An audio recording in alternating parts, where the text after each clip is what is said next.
पुणे आणि पिंपरी चिंचवड दोन्ही ठिकाणच्या नागरिकांचे मी मनापासून आभार मानतो की त्यांनी भारतीय जनता पक्षावर प्रचंड मोठा विश्वास ठेवला आणि ज्याला खऱ्या अर्थानं लँडस्लाइड विक्ट्री म्हणतात अशा पद्धतीनं एक प्रचंड मोठा विजय आम्हाला दिलेला आहे। त्या सर्व नागरिकांचे मी केवळ आभारच मानत नाही तर त्यांचं या ठिकाणी ऋणनिर्देश देखील करतो।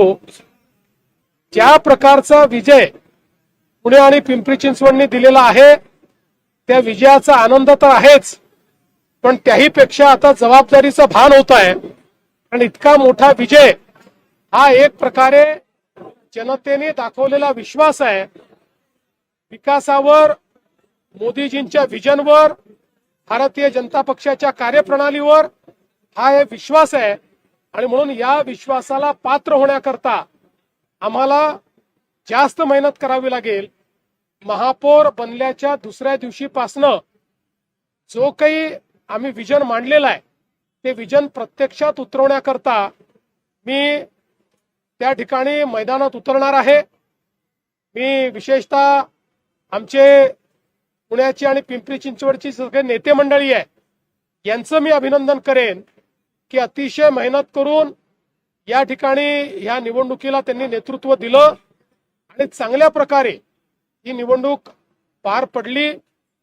बऱ्याच प्रकारचे आराखडे विविध लोकांचे पुणे आणि पिंपरी चिंचवडच्या संदर्भात होते, निकालाच्या संदर्भातही वेगवेगळ्या पद्धतीच्या चर्चा होत्या। त्या सगळ्या चर्चांना केवळ विरामच नाही तर त्या चर्चांच्या विपरीत कोणीही अपेक्षित केलं नव्हतं त्याही पेक्षा जास्त यश हे या ठिकाणी मिळालेलं आहे। म्हणून आमच्या नेत्यांचं, आमच्या कार्यकर्त्यांचं देखील मनापासून मी अभिनंदन करतो।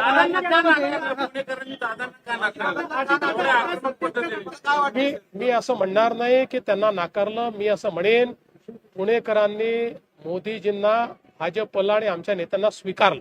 दादा आज कॅबिनेटलाही नव्हते, तुमच्या या कार्यक्रमालाही नव्हते, नाही, दादांचं माझं परवाच आमची भेटी झाली। तुम्हाला माहिती आहे ज्या दिवशी आपलं वोटिंग झालं त्या दिवशी दादा माझ्याकडे येऊन गेले, रात्री सगळे आम्ही बसलो होतो। त्यामुळे त्या दिवशीच त्यांनी सांगितलं होतं की माझ्याकडे गव्हर्नर साहेब येणार आहेत, त्यामुळे मी याला येऊ शकणार नाही, आपल्या कॅबिनेटला येऊ शकणार नाही, कार्यक्रमाला येऊ शकणार नाही।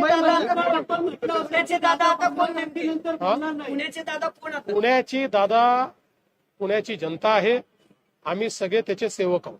मुंबईमधल्या निकालानंतर संजय राऊतांनी सकाळी टीका केली की पैशाचा वापर मोठ्या प्रमाणावरती करण्यात आला, काटावरचं बहुमत जे आहे ते महायुतीला मिळालेलं आहे। अपेक्षेपेक्षा मुंबईमध्ये यश मिळालं असं वाटतं का? जो आकडा 150 पार ठेवलेला होता तो मात्र 116 वर येऊन साहेब, पहिल्यांदा तर आम्हाला 119 जागा मिळालेल्या आहेत आणि जवळपास आमच्या 14 जागा या अतिशय कमी मताने, 7 मताने, 5 मताने, 100 मताने आम्ही हारलो। पण ठीक आहे, पूर्ण बहुमत तुम्ही हे बघा, एवढ्या जागा गेल्या 3 निवडणुकांमध्ये देखील जी काही शिवसेना होती त्यावेळेची एकत्रित त्यांना मिळाल्या नव्हत्या। त्यांचा 3ही निवडणुकीचा रेकॉर्ड आम्ही तोडलेला आहे आणि पूर्ण बहुमतामध्ये आम्ही निवडून आलेलो आहोत। त्यामुळे आता कोण काय म्हणतं, काय असतं की गिरा तो क्या हुआ, टांग तो ऊपर थी, असे म्हणणारे खूप लोक असतात, त्याच्यावर फार काही बोलायचं नसतं। देवाच्या मनात असेल तर उद्धव ठाकरे म्हटले की आमचा महापौर होईल मुंबईत। देवाच्या म्हणजे माझ्या की मला देवा म्हणतात म्हणून की वरच्या देवाच्या? वरच्या देवानेच ठरवलं आहे की महायुतीचा महापौर करायचा आहे, तुम्ही आमचा सोडून। शिवसेनेचे काही नेते म्हणतायत त्यांनी तुम्हाला शुभेच्छा दिल्यात का उद्धव ठाकरे साहेबांशी? नाही, माझं काही बोलणं झालं नाही, अद्याप तरी शुभेच्छा आल्या नाहीत। शिवसेनेच्या काही नगरसेवकांचं म्हणणं आहे की 2.5 वर्ष महापौर पद जे आहे ते वाटलं जावं का? आता मुंबईमधलं महापौर जे आहे ते 2.5 वर्ष भाजप आणि शिवसेनेनं वाटलं जावं असं काही नगर आम्ही बसून ठरवू ना। बघा, आता याच्यामध्ये महापौर कोण, महापौर कधी, महापौर किती वर्ष वगैरे या सगळ्या गोष्टी शिंदे साहेब आणि मी आणि आमची दोन्हीकडची नेते मंडळी आम्ही बसून ठरवू, काही त्यात वाद येणार नाही। छान पद्धतीनं दोन्ही पक्ष आम्ही मुंबई चालवून दाखवू. शिवसेनेला म्हणावं तसं यश मिळालं नाही त्यामुळे भाजपची अडचण झाली. शिवसेनेला म्हणावं तसं यश मिळालं नाही म्हणून भाजपची अडचण झाली. मी असं म्हणणार नाही, त्यांच्याही काही जागा खूप कमी मताने गेलेल्या आहेत. शेवटी या सगळ्या निवडणुकीमध्ये मुंबईमध्ये पहिल्यांदाच तेही अशा पद्धतीनं निवडणूक लढत होते. त्या मनाने त्यांना यश चांगलं आलं. अपेक्षा यापेक्षा जास्त होती, पण ती काही थोड्या मतांनी त्या जागा गेलेल्या दिसतात. दादा मुरली अण्णांना आणि महेशदादांना ज्या पद्धतीने टार्गेट करत होते सांगितलं का तुम्हाला? अजून सुद्धा दादा त्यांना बोलताना आमचे हे दोन्ही नेते एवढे सक्षम आहेत की त्यांना कोणाकडे तक्रार करायची गरज नाही आहे. ते स्वतःच पुरून उरतात आणि ते त्यांनी दाखवून दिले. सर, कांग्रेस के कई जगहों पे खाते भी नहीं खुले हैं और राष्ट्रीय पार्टी कही जाती है, लेकिन उनके जिस तरह हालात हुए हैं महाराष्ट्र में, खासकर निकाय चुनाव में, कि मैं आपको साफ शब्दों में कहता हूं कि महाराष्ट्र ने इस बार तय कर दिया था कि जो मोदी जी के साथ हम उनके साथ. इसलिए आप देखिए बीजेपी नंबर 1 पार्टी बनी और हमारे साथ जहां हमारे अलायंस पार्टनर थे उनको भी लोगों ने मतदान किया. तो महाराष्ट्र इस बार पूरे तरीके से मोदी जी के साथ, बीजेपी के साथ, अलायंस के साथ था. और कांग्रेस पार्टी हो चाहे कोई और पार्टी हो, इनको एक प्रकार से महाराष्ट्र की जनता ने बड़ी शिकस्त दी है.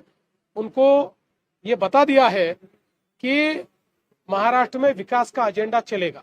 सर, मुंबईमध्ये मंत्र्याच्या कारण तुम्ही निवडून येणारे लोक फोडून तुमच्या पक्षात येतात, सगळं निवडणूक लढवतात, विरोधांचे मतविभाजन होतं. कार्यकर्ता आणि कार्यकर्ता ह्या काळात जिवंत राहील का? राजकारण केलेलं आहे फोडाफोडीचं असं बघितलं जाते, कारण 20 नगरसेवक तुम्ही इकडे घेतल्यामुळं कार्यकर्त्यांना तीव्र भावना आहे.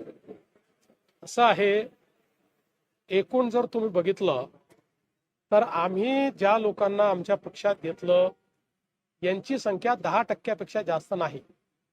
90% कार्यकर्त्यांना जागा मिळालेल्या आहेत. आणि विशेषतः पुण्यामध्ये काही जे प्रयोग केले ते फार यशस्वी झाले आहेत. जे प्रभाग कधीच निवडून आले नव्हते असेही प्रभाग काही लोकांना घेतलं आणि भाजपची ताकद लावली तर ते निवडून आले आहेत. आमचे कार्यकर्ते मॅच्युअर्ड आहेत, या सगळ्या गोष्टी समजतात. आणि विरोधी पक्ष राहणार की नाही हे सत्ता पक्षाला विचारण्याच्या ऐवजी विरोधी पक्षाला विचारलं पाहिजे की तुम्ही विरोधी पक्षाची कामगिरी करणार आहात का? तुम्ही मेहनत करणार आहात का? तुम्ही मैदानात उतरणार आहात का? मी पण विरोधी पक्षात अनेक वर्ष काढले आहेत आणि रिसेंटली 2019च्या शेवटी सगळ्यात जास्त जागा निवडून येऊनही मी विरोधी पक्षनेता झालो. पण 2.5 वर्ष विरोधी पक्षनेत्याचं काम हे चोखपणे मी बजावलं. आपल्याला ज्या दिवशी विरोधी पक्षात जातो त्या दिवशी जनतेतही राहावं लागतं, इश्यूज पण घ्यावे लागतात. घरी बसून कुठलाही विरोधी पक्ष तयार होत नाही. सर, मुंबईमध्ये मनसेच्या ज्या जागा आलेल्या आहेत, तुम्ही याआधी म्हटलेलं होतं की युती नक्की कशासाठी केली हे निकालानंतर राज ठाकरेंना कळेल. उद्धव ठाकरेंची जागा वाढल्या, मनसेच्या मात्र 7 ते 8 जागांवरती त्यांना समाधान मानावं लागतं. मी हे आधीच सांगितलं होतं, कारण मला राजकीय दृष्ट्या दिसत होतं की या युतीमध्ये सगळ्यात मोठं त्या ठिकाणी ज्याला म्हणतो आपण द बिगेस्ट लुझर ज्याला म्हणेन म्हणजे इलेक्शनचं हे मनसे राहील. आणि माझं जे भाकीत होतं ते या निवडणुकीने स्पष्ट केलेलं आहे. त्या ठिकाणी मनसेला किंवा राज ठाकरेंना या युतीचा कुठलाही फायदा झालेला नाही. उद्धवजींना मात्र तो झालेला दिसतो. चला, एकनाथ शिंदेंनी एकदा पळवण्याचं आमदारकीच्या वेळेस झालं. आता कुठेही पळवापळवी नाहीये. आता सगळं शांतपणे आहे. आम्ही एकत्रितपणे सगळे निर्णय करणार आहोत. त्यामुळे पळवापळवीची काही आवश्यकता नाहीये. एखाद वेळेस त्यांनी सगळ्या लोकांना एकत्रित, जसं आम्ही बोलवलं आता इथे मी आलो तर राहायला वगैरे कोणी जात नाही. काय